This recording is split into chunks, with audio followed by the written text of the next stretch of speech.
Shalom Ouvracha, on a pu étudier aujourd'hui l'opinion du Roche. On voit que dans son psak halacha, dans la marloquette entre Rabbi Shimon ben Anas et Rabbi Yossi, par rapport à Gram Kibouy, le fait d'entraîner l'extinction, donc il tranche que la halacha est comme Rabbi Shimon ben Anas, que c'est oui permis. Et quand il vient nous donner la liste des cas, alors quand il arrive au cas du talit, il ne donne pas la braïta de Rav Huna Marav que c'est permis de mettre de l'eau à côté du talit qui prend feu. Il rapporte uniquement le cas de poshta ou midkasa, qu'on peut l'étendre et se vêtir avec. Et la question est de comprendre que si tu tranches comme Rabbi Shimon ben Anas, alors dans ce cas-là, tu aurais dû aussi rapporter l'enseignement du talit qui prend feu, où on peut mettre de l'eau à côté. Et pourquoi est-ce qu'il aurait dû a priori le rapporter?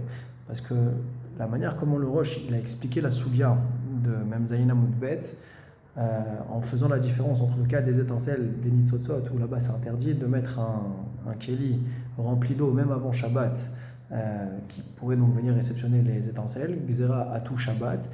Il donne la raison parce que justement peut-être que pendant Shabbat, s'il le met le keli, peut-être comment il va le mettre, l'étincelle elle va sortir, et c'est comme s'il avait éteint lui-même Beyadayim, le feu. Donc en tout cas, les étincelles, il y a une raison plus forte d'interdire le cas des nitzotzot, parce que c'est un cas où on viendrait éteindre Beyadayim, mais Karev et Akibouy, on vient rapprocher l'extinction, tandis que dans le cas de Mechitzat Maïm, dans le cas où on met de l'eau sur le talit, ça c'est qu'un cas de Gram Kibouy, et donc c'est moutard. Et donc la question est pourquoi ça n'a pas été rapporté. Réellement, le Korban Natanel lui-même soulève cette question, et il est étonné, puisque la raison c'est de peur qu'il vienne à mettre de l'eau dans le cli sous la bougie, et qu'au moment où il va l'étincelle va tomber, alors lui il va être en train de porter le cli rempli d'eau, et c'est comme s'il venait éteindre. Ça c'est la raison que Tosfot il a donnée, et ça c'est une raison qui est différente de Mekarev et Takibouy, qui est une raison différente du cas de Gram Kibouy dans le cas du Talit, et il reste en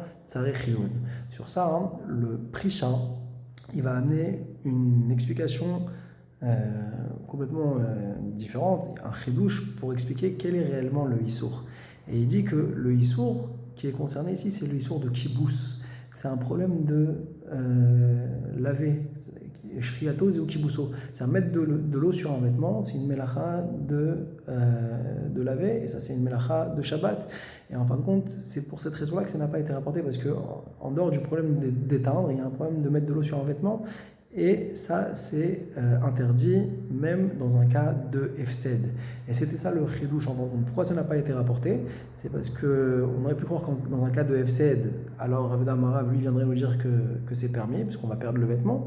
Et bien le chidouche il est dans la halacha que non. Tout ce qu'on aurait le droit de mettre mechitza, c'est uniquement s'il serait shear mashkim.